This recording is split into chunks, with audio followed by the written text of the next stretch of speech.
Assalamualaikum warahmatullahi wabarakatuh. Perkenalkan, nama saya Denny Ridwan dari Prodi Sistem Informasi Fakultas Sains dan Teknologi.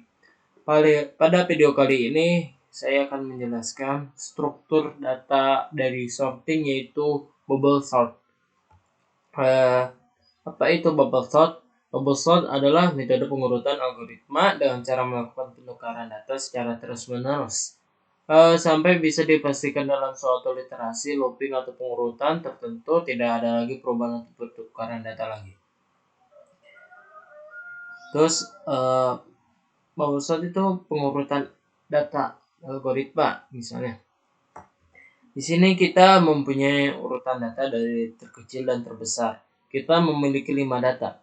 Dan bubble sort akan melakukan looping atau perulangan sebanyak n, di mana n itu adalah banyaknya data tersebut. Misalnya kita di sini mempunyai data 5, ya akan pengulangan atau looping tersebut akan mempunyai 5 tahap.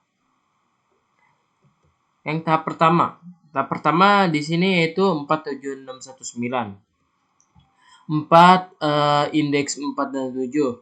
Jika karena indeks 4 itu lebih kecil dari 7, maka kita tidak akan pertukaran atau perurutan. Selanjutnya itu 7 dan 6. Karena 6 itu lebih kecil dari indeks 7, maka kita akan mengubahnya atau ngulangnya. Jadi angka 6 ini akan dipindah ke kiri dan 7 ini akan pindah ke kanan. Selanjutnya itu indeks 7 dan 1. Indeks 7 dan 1, karena 1 itu lebih kecil dari 7, maka kita akan melakukan sebuah perulangan atau pertukaran.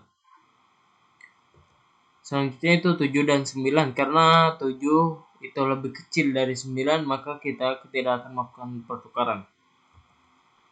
Yang kedua itu tahap 2. Tahap 2 sama seperti halnya tahap akhir, yaitu 46179 ini di angka paling atas itu 46179 tetap ditulis. 4 angka indeks 4 dan 6, karena 4 itu lebih kecil ya dari 6, kita tidak akan menukarnya. Terus selanjutnya itu 6 dan 1, karena 1 itu lebih kecil dari 6, kita akan melakukan pertukaran. Terus 6 dan 7, karena 6 itu lebih kecil dari 7, maka tidak akan melakukan pertukaran, sama halnya dengan 7 dan 9. Karena 7 itu lebih kecil dari 9, maka tidak akan melakukan pertukaran. Yang itu selanjutnya itu tahap 3. Tahap 3 itu 41679. Di mana angka 4 itu lebih besar dari angka 1, maka kita akan melakukan pertukaran, di mana dari angka 1 itu ditukar ke baris kiri dan 4 itu ditukar ke baris kanan. Selanjutnya itu 4 dan 6. Karena 4 juga lebih kecil dari 6, maka tidak akan melakukan pertukaran. 6 dan 7, karena 6 juga lebih kecil dari 7, maka kita ini tidak akan melakukan pertukaran. 7 dan 9, karena 7 itu lebih kecil dari 9, tidak akan melakukan pertukaran. Tahap 4 yaitu sama halnya di tahap akhir di tahap 3, 14679. Di awal dari tahap 4 itu kita tuliskan 14679. 1 dan 4, karena 4 itu lebih besar dari 1, maka kita tidak akan melakukan pertukaran. 4 dan 6 sama saja, karena 6 lebih besar dari 4, maka kita tidak akan melakukan pertukaran. 6 dan 7 sama halnya di atas, karena 7 lebih besar, tidak akan melakukan pertukaran. 7 dan 9, karena 7 lebih kecil dari 9, maka kita tidak akan melakukan pertukaran. Tahap 5 sama halnya dengan tahap 4, karena sudah terurut, maka tidak akan melakukan pertukaran. Oke? Langsung saja kita ke penjelasan ke codingannya. Kita sudah memiliki codingan. Seperti biasa kita membuat sebuah file baru dengan extensionnya kita extension cpp. Dan di sini kita sudah membuat struktur dasar dengan library Stream dan using namespace std.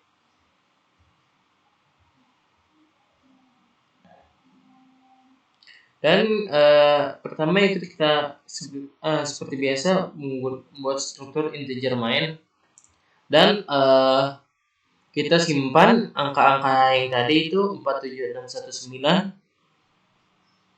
dengan sebuah data itu tipe data array. Dan kali ini kita menggunakan tipe data integer dan kita beri nama dengan variabel A. Untuk variabel B ini adalah untuk menyimpan data-data dari variabel A tersebut. Dimana di sini ada itu size of dari variabel A atau array A atau jumlah data dari variabel A tersebut, dan kita menggunakan rumus sesuai kaidah yang kita gunakan untuk mencari jumlah data yang ada di array. Terus di sini kita mulai dari menggunakan for tuh integer, kita menggunakan variabel i, dan di sini kita memulai dari angka 0 karena kita akan mengakses indeks ke 0, karena dalam array itu mulainya dari indeks 0. Looping atau perurutan akan dijalankan selama si variabel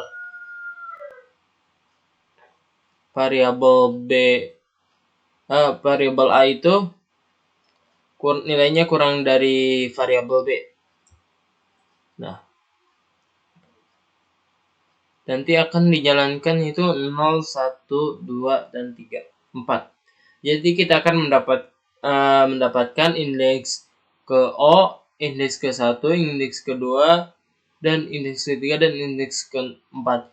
Kita gak akan menggunakan angka 1, tapi kita menggunakan angka 0 untuk mempermudah kita mengambil indeksnya selama perurutan i-nya akan kita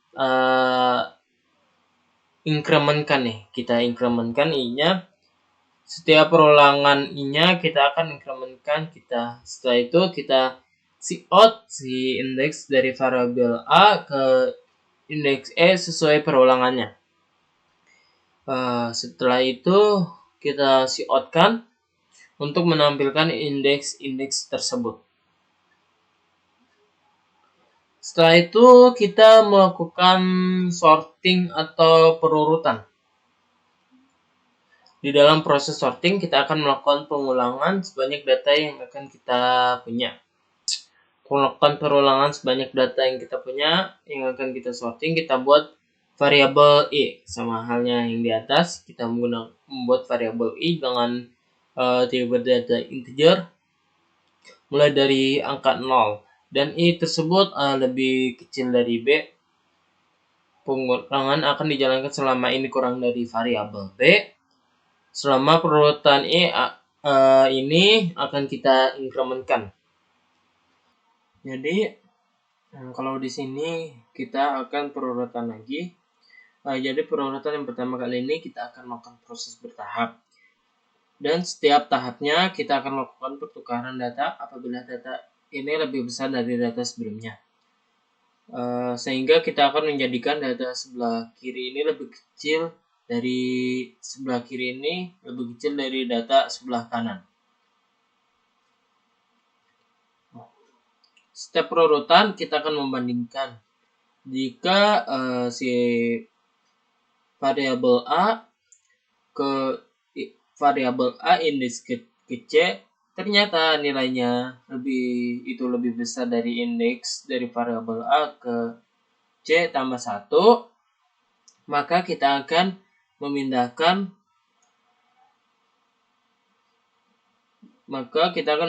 indeks selanjutnya ke indeks saat ini. Sehingga kita akan memerlukan penampungan baru atau sementara kita menggunakan variabel yaitu namanya dengan variabel temporary. Kita akan membuat variabel dengan tipe data integer dengan nama int temp. maka variabel temporary ini akan kita isi variabel A dengan indeks saat ini. Nah, kalau nilai dari indeks saat ini kita sudah amankan si variabel temporary, sekarang baru kita set. Kalau si variabel A ke indeks C, kita akan ubah nilainya menjadi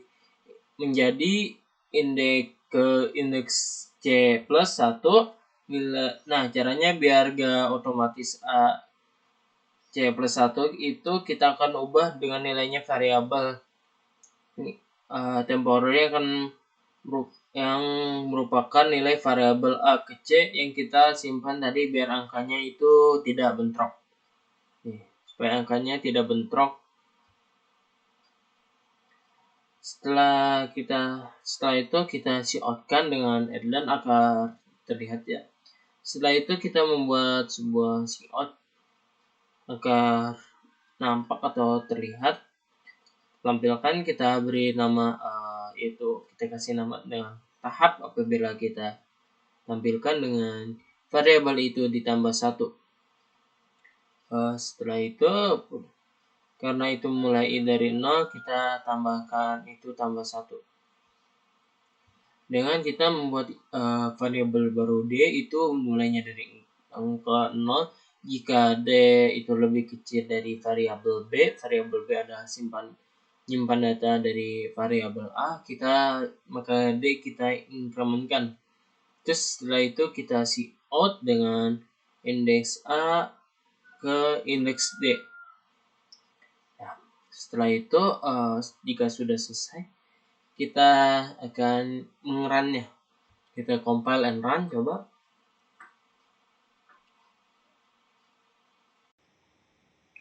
Maka hasilnya akan seperti ini.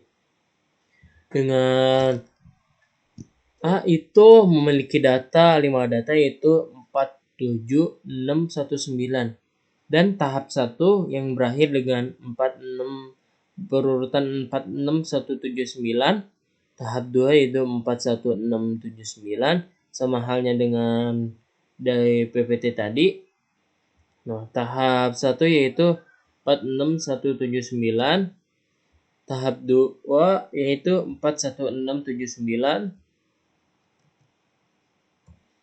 9. Hasilnya sama. Dan tahap 3 yaitu 1, 4, 6, 7, 9. Tahap 4 yaitu 1, 4, 6, 7, 9. Dan tahap 5 yaitu 1, 4, 6, 7, 9.